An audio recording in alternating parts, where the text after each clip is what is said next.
Okay, I've been asked to do another video using this Lina Twirls and Swirls plate, especially using these layering images that we have here.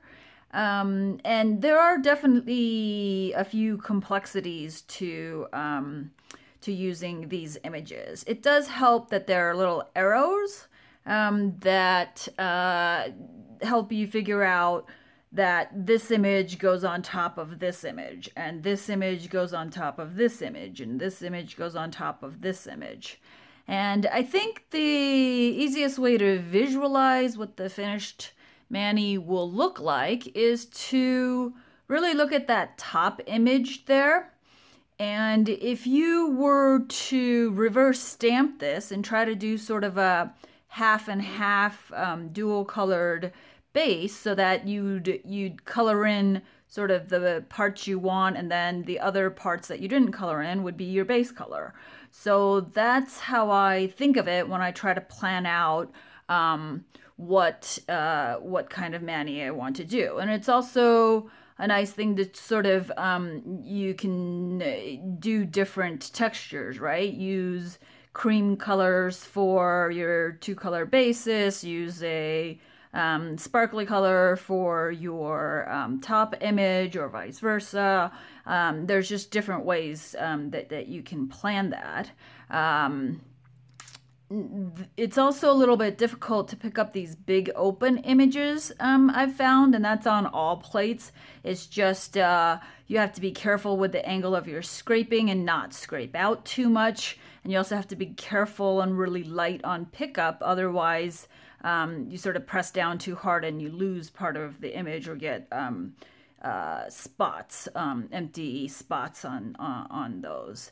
And then it's a little tricky to line up the top image to exactly where you want it. You know, if you were coloring it in, you can see the lines and go slowly, but when you're stamping on top, it can be a little difficult to line up. But as long as you sort of take your time and then press down firmly and hold it, you shouldn't have a problem with the image sticking to the rest of it, even if you're sort of slow and careful. So I'm going to demonstrate what I'm talking about here, and I actually started a mani with these two images here.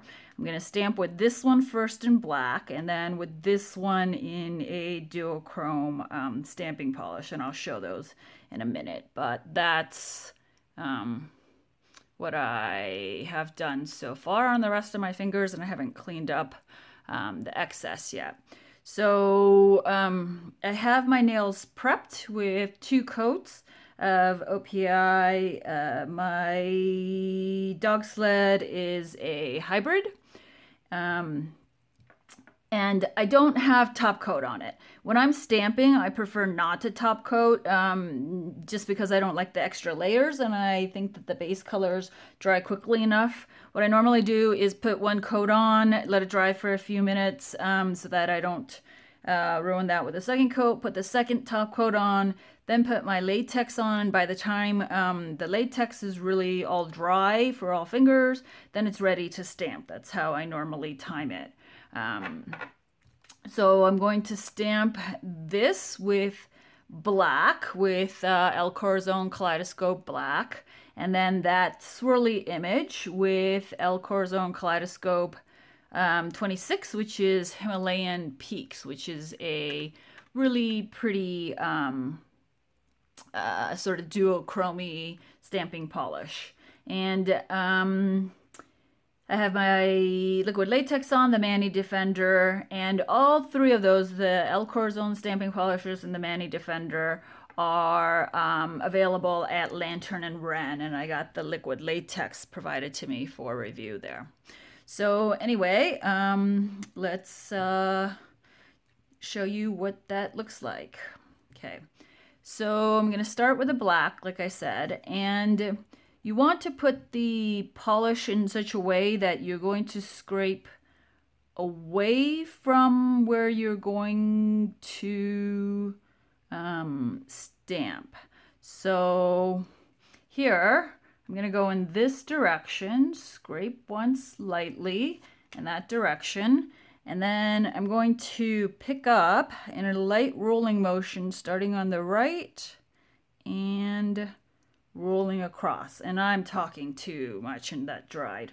But what's really important is I found that if I went up and down, it didn't pick up on the bottom part, and vice versa if I went that way. So for me, the side to side worked really well to pick up the full image.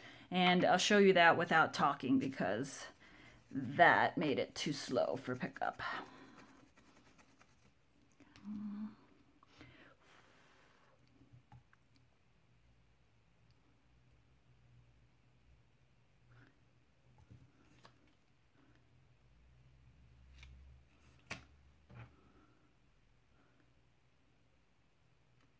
And there you go. See how that image came on okay there? And now I'm going to place that on the nail. Okay.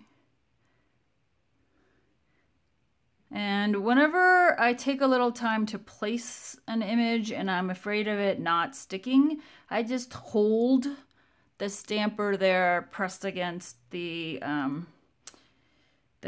base there for a bit and make sure that that's stuck before I take it off.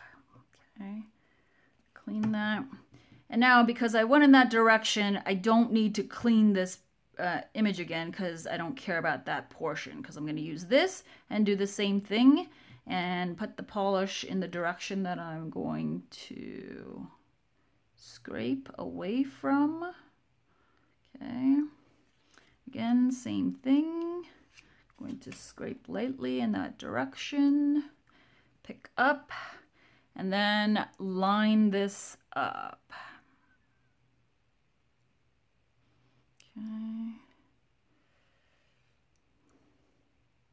And I messed up the alignment some. It's so hard to do this on camera, but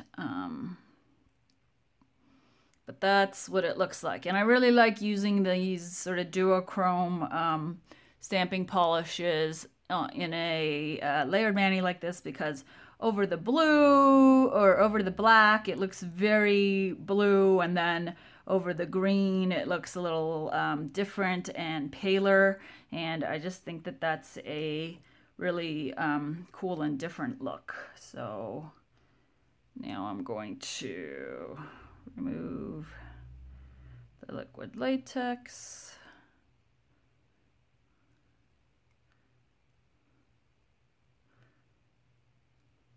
Okay, and there you have it. Hope that was helpful. Thanks for watching.